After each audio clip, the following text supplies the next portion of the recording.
Assalamualaikum warahmatullahi wabarakatuh.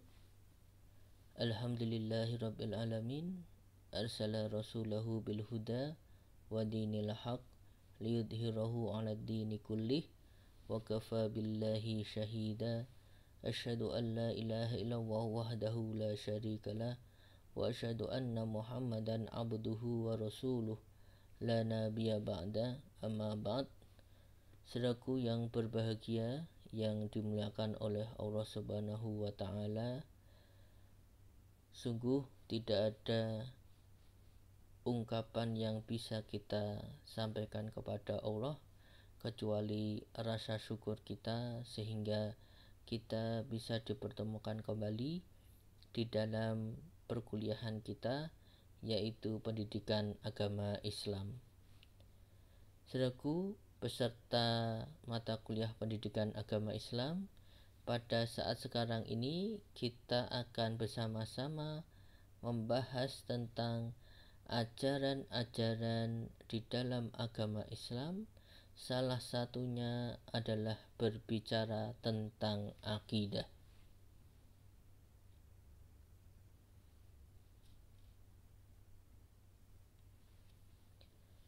Pentingnya memiliki akidah yang tepat. Saudara bisa melihat dan menyimak di dalam link YouTube.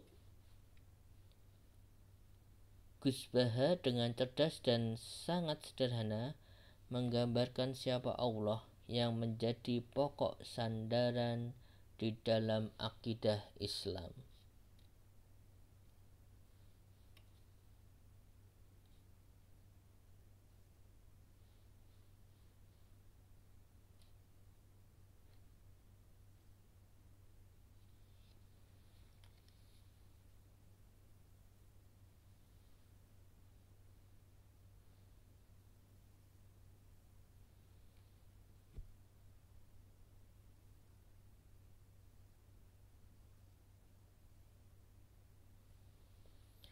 Baik, saudaraku yang berbahagia, sekarang kita memasuki subbab yang pertama, adalah pengertian atau definisi dari akidah.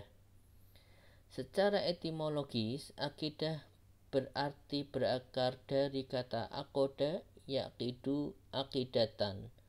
Akadan berarti simpul, ikatan perjanjian dan kokoh. Setelah terbentuk menjadi akidah berarti keyakinan. Relevansi antara arti kata akadan dan akidah berarti keyakinan itu tersimpul dengan kokoh di dalam hati, bersifat mengikat dan mengandung perjanjian.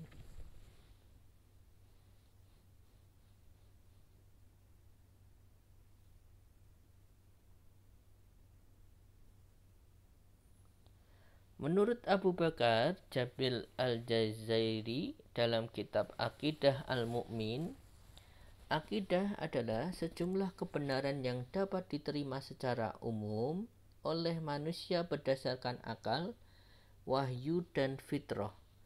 Kebenaran itu dipraktikkan di dalam hati serta diyakini kesolehan dan keberadaannya secara pasti, dan ditolak segala sesuatu yang bertentangan dengan kebenaran itu. Dari definisi di atas, terdapat beberapa hal yang mesti diperhatikan secara seksama agar mendapatkan pemahaman yang proporsional. Pertama, setiap manusia memiliki fitrah mengakui kebenaran, indera untuk mencari kebenaran, akal untuk menguji kebenaran, dan wahyu untuk menjadi pedoman dalam menentukan makna yang baik dan mana yang buruk. Dalam berakidah, hendaknya manusia menempatkan fungsi masing-masing instrumen tersebut pada posisi yang sebenarnya. Kedua, keyakinan yang kokoh itu mengandaikan terbebas dari segala pencampur adukan dengan keraguan-raguan, walaupun hanya sedikit. Keyakinan hendaknya bulat dan penuh, tidak berbaur dengan syak dan kesamaran. Oleh karena itu, untuk sampai kepada keyakinan itu, manusia harus memiliki ilmu, yaitu sikap menerima suatu kebenaran dengan sepenuh hati setelah meyakini dalil-dalil kebenarannya. Ketiga, akidah tidak harus mampu mendatangkan ketentraman jiwa kepada orang yang meyakininya. Dengan demikian, hal ini mengisyaratkan adanya keselarasan dan kesejajaran antara keyakinan yang bersifat lahiriah dan keyakinan yang bersifat batiniah, sehingga tidak didapatkan padanya suatu pertentangan antara sikap lahiriah dan batiniah. Keempat, apabila seseorang telah meyakini suatu kebenaran, konsekuensinya ia harus sanggup membuang jauh-jauh segala hal yang bertentangan dengan kebenaran yang diyakininya itu.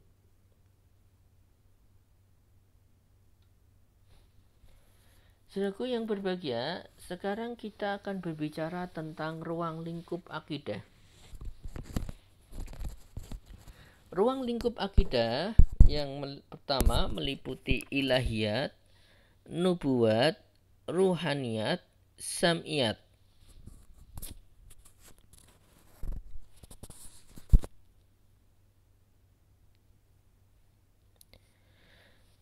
Kemudian, saudaraku yang berbahagia, kita sekarang akan membahas tentang rukun iman.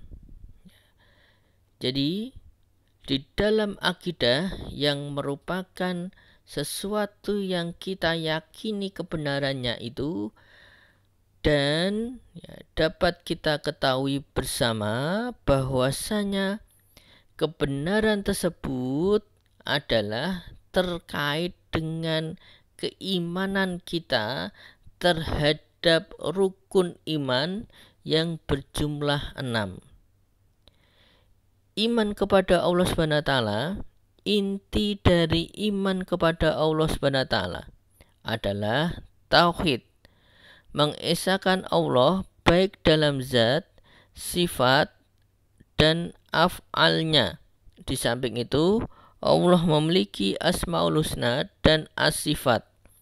Nama-nama dan sifat-sifatnya sebanyak 99 macam, dan semua ini menunjukkan kemaha kesempurnaannya. Oleh karena itu, di sini kita mengenal ada 2 metode untuk mengimani Asmaul Husna dan As-Sifat, yaitu metode isbat, mengimani bahwa Allah memiliki nama-nama dan sifat yang menunjukkan kemahasempurnaannya. Misal Allah maha mendengar, maha melihat, maha mengetahui, maha bijaksana, dan lain sebagainya. Metode nafi, menafikan atau menolak segala nama-nama dan sifat yang menunjukkan ketidaksempurnaannya. Misal, menafikan adanya makhluk yang menyerupai Allah, menolak anggapan bahwa Allah memiliki anak atau orang tua, dan lain-lain. Yang kedua, iman kepada malaikat-malaikat Allah. Makhluk Allah dapat dikelompokkan menjadi 2 macam, makhluk ghaib dan makhluk syahadah atau nyata. Yang membedakan keduanya adalah dapat dan tak dapat dijangkau oleh panca indera manusia. Iman kepada malaikat termasuk salah satu perkara beriman kepada hal ghaib. Untuk mengetahui dan mengimani makhluk ghaib ini ditempuh dengan 2 cara. Melalui berita atau akhbar dari Rasulullah baik berupa wahyu Al-Quran maupun As-Sunnah. Yang kedua, melalui bukti-bukti nyata di alam semesta seperti kematian adalah bukti nyata bahwa malaikat maut itu ada. Selanjutnya, iman kepada kitab-kitab Allah. Alkitab atau kitab Allah adalah kitab suci yang diturunkan oleh Allah kepada para nabi dan rasul, meliputi kitab yang diturunkan kepada Nabi Muhammad SAW. maupun kitab-kitab yang diturunkan kepada para nabi dan rasul sebelumnya.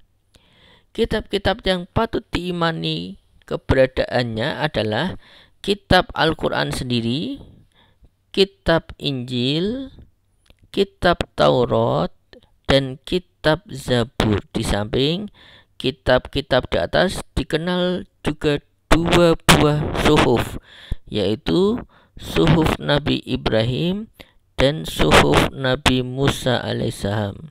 Suhuf ini hanya berbentuk lembaran-lembaran.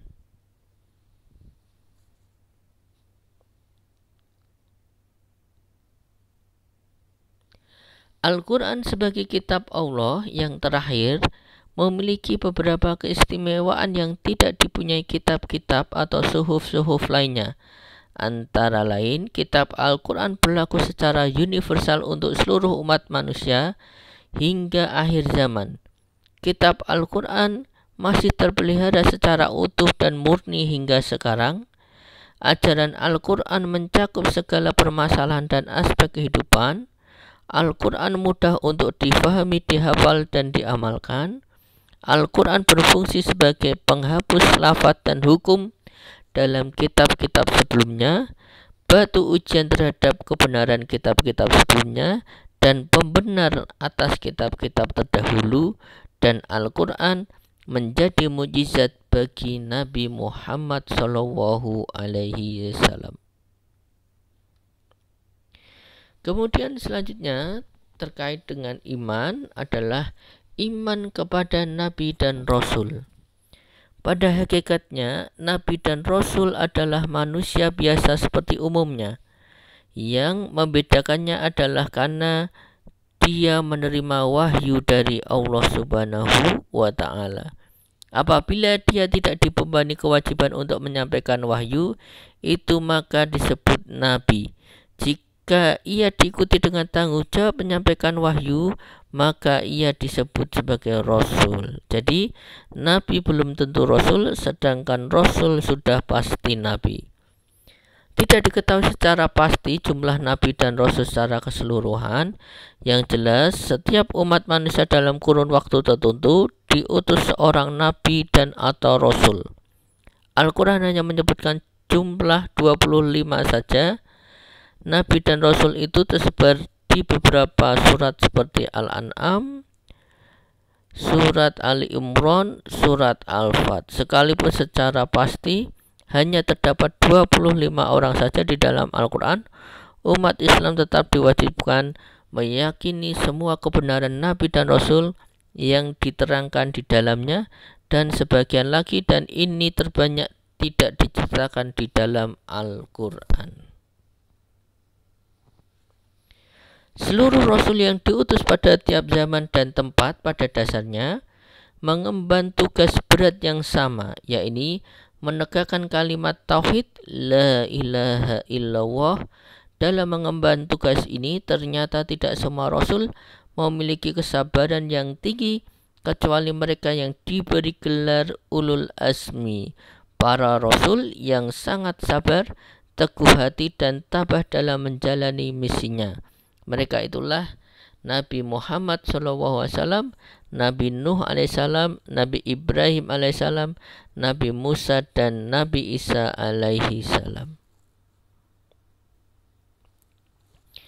Umat Islam yang hidup di zaman ini tentu wajib mengimani Rasulullah Muhammad SAW sebagai Nabi dan Rasul terakhir.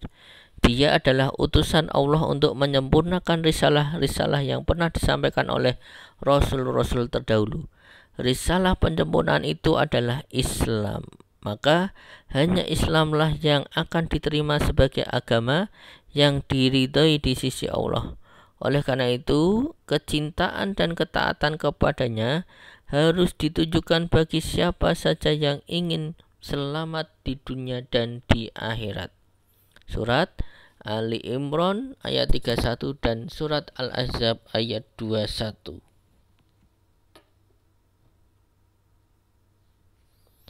Kemudian saudaraku yang berbahagia, iman kepada hari akhir. Hari akhir adalah kehidupan kekal dan abadi setelah kehidupan dunia yang fana ini. Al-Quran menyebut hari akhir dengan berbagai sebutan. Yaumul Qiyamah, berakhir seluruh kehidupan. Yaumul Ba'ats, kebangkitan seluruh umat manusia dari alam kubur. Yaumul Hasyr, hari dikumpulkan umat manusia di padang mahsyar. Yaumul Hisab atau Yaumul Mizan, hari penghitungan seluruh amal manusia selama hidup di dunia. Yaumuddin, hari pembalasan bagi seluruh amal manusia dengan surga dan neraka, dan masih banyak lagi sebutan untuk hari akhir ini. Beriman kepada hari akhir merupakan keimanan yang pokok setelah beriman kepada Allah Subhanahu wa taala. Sebab bila Allah adalah tempat asal muasal segala makhluk, maka harus ada suatu masa tempat perjumpaan dan kembali semua makhluk itu kepada asalnya. Dengan demikian, hari akhir merupakan bukti bagi kenyataan bahwa Allah adalah Tuhan yang awal dan yang akhir.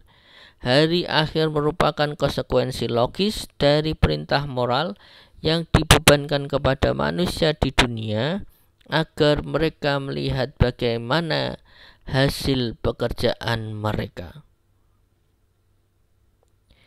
Kemudian saudaraku yang berbahagia, iman kepada qada dan qadar.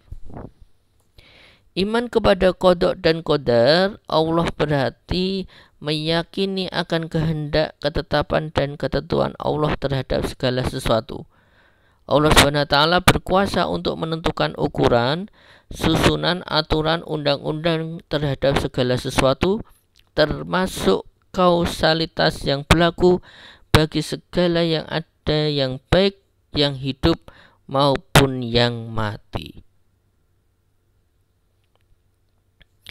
Iman kepada qada dan qadar meliputi 4 hal: al-ilmu, al-kitabah, al-masyiah, dan al-khalq.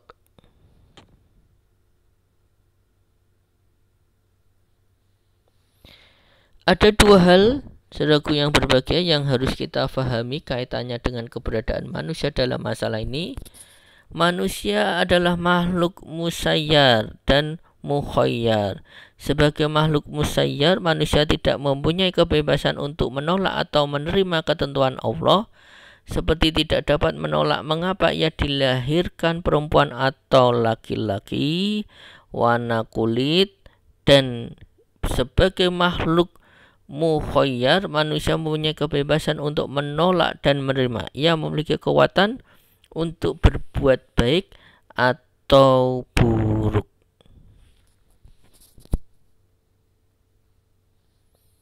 Kemudian, bagaimanakah dengan perbuatan baik dan buruk yang dilakukan manusia?